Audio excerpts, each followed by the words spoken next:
In fourth unit already we have discussed astable multivibrator.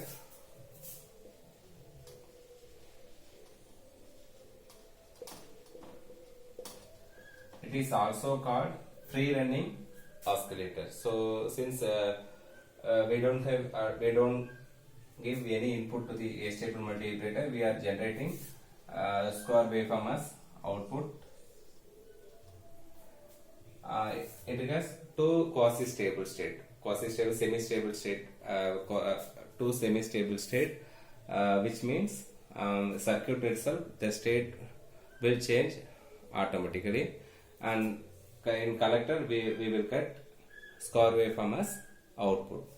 In monostable multivibrator,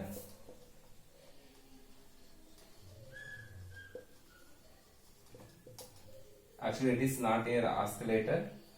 We are giving trigger pulse to change stable output. So if we are having a stable state like this, means we are applying trigger pulse to change this stable state to unstable state. Unstable state automatically change to stable state. So in monostable multivibrator, we are getting rectangular waveform as output. It has one stable state and one unstable state. It is also called a univibrator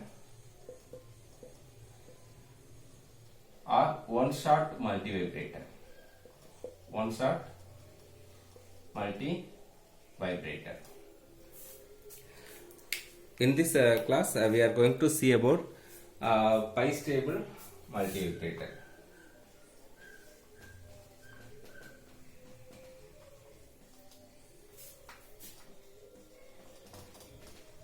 Bistable multivibrator.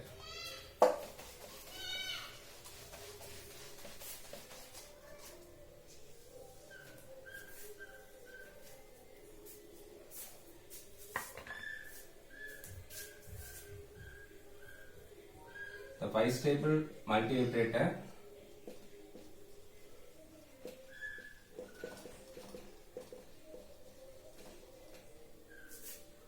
is also called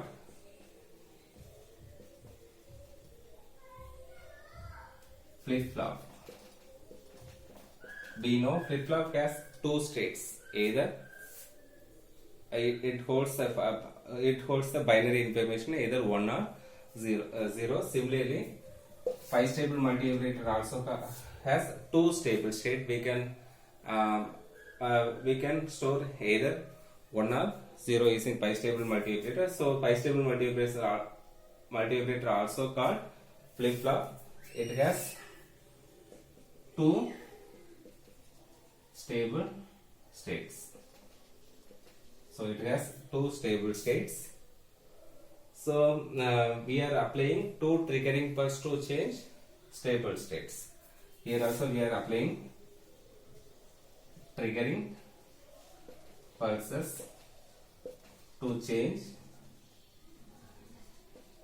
stable states.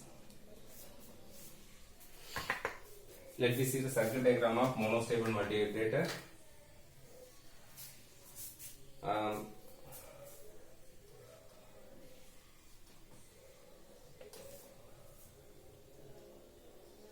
In transistor Q1, you have RC1. Here we have two stable state. So refer the monostable multivibrator. So in monostable multivibrator, we are using in transistor Q2 is Q2 connected at Q2 only. We are connecting R2 parallel C2. So that will make a stable state. Here we are connecting R1 parallel C1 and given to the base of transistor Q2.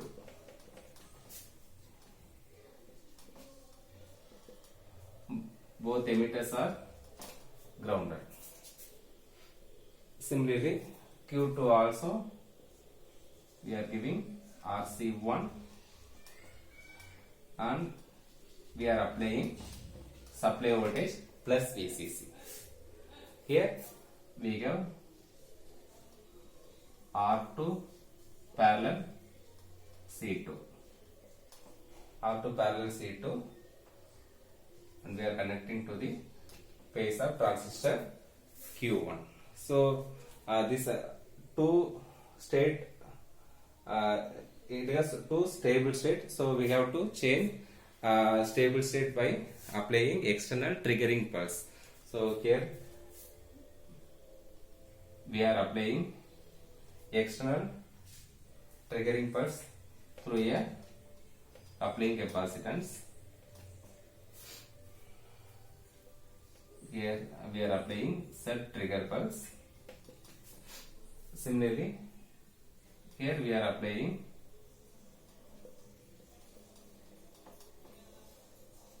reset triggering pulse through a coupling capacitance CC. Proper biasing also needed. Here I am taking resistance R3, here I am taking resistance R4 tied together, and we are applying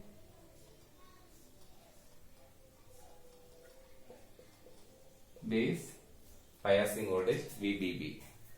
Here you have plus minus. This is actually called, this circuit diagram is called pi stable multivibrator.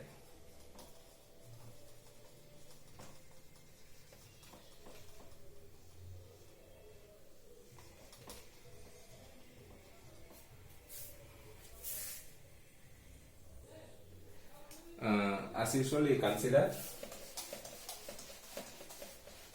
the circuit is designed in such a way that one transistor is on at a time, either Q1 or Q2 is on at a time, and if a transistor on means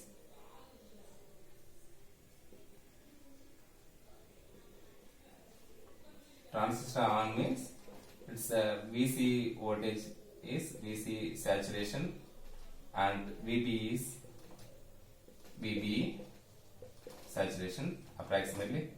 The saturation voltage will be 0.2 volt. And also consider if transistor off means its VC voltage color will become this supply voltage plus VCC. So if the transistor Q1 is off means its collector voltage is at plus VCC. And this capacitor C1 and C2 in monostable multivibrator we are also used C2. These capacitors are called commutating capacitor.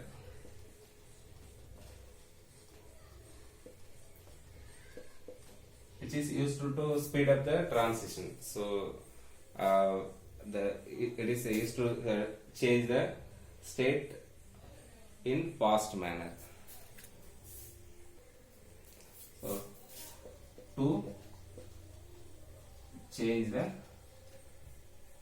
state fast manner or speed up the transition.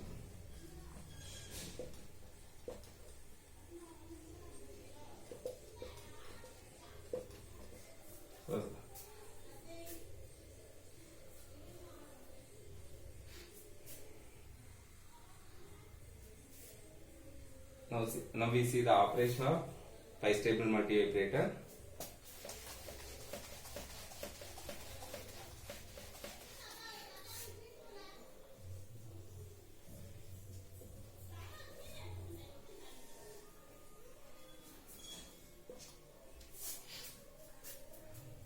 we have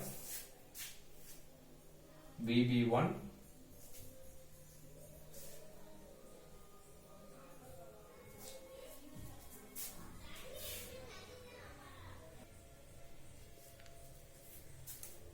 here. This is VB1 in volt, and this is VC1 volt.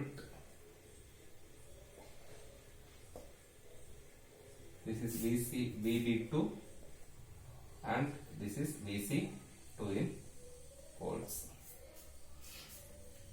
In VB1, we are applying set triggering pulse. So initially I am assuming Q1 on and Q2 is off. So initially I am assuming Q1 on, Q2 is off. Q1 is on and Q2 is off. Q1 is on means its collector voltage in saturation voltage. So your VC1 will be VCE saturation, and Q2 is off means its collector voltage will be VC2 is plus VCC plus VCC. Its collector voltage is plus VCC. So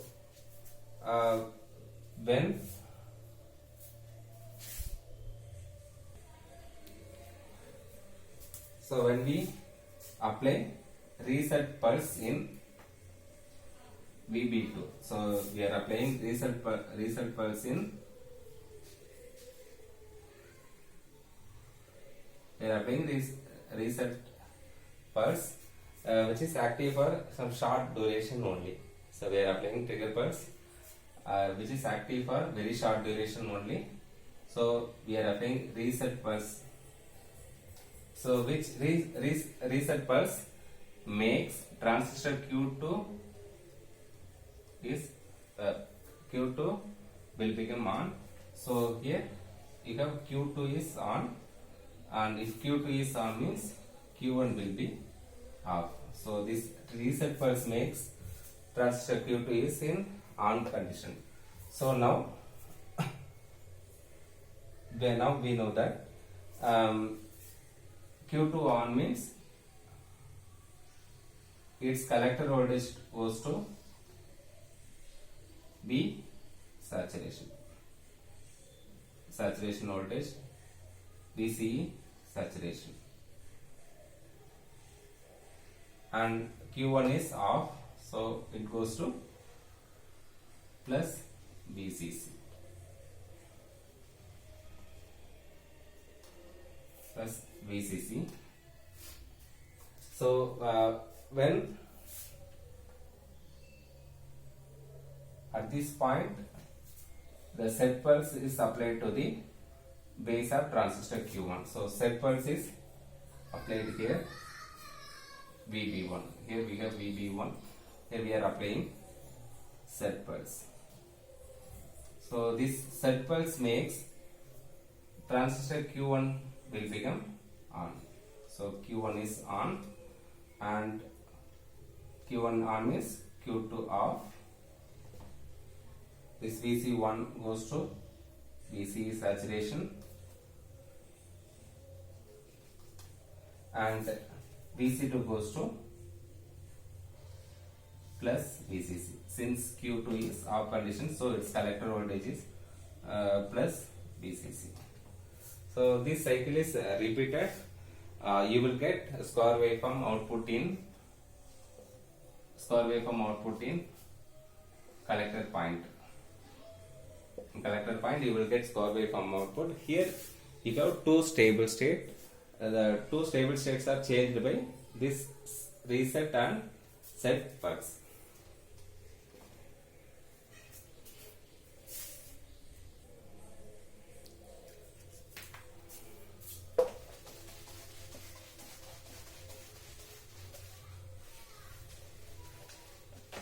So for application, refer PDF document.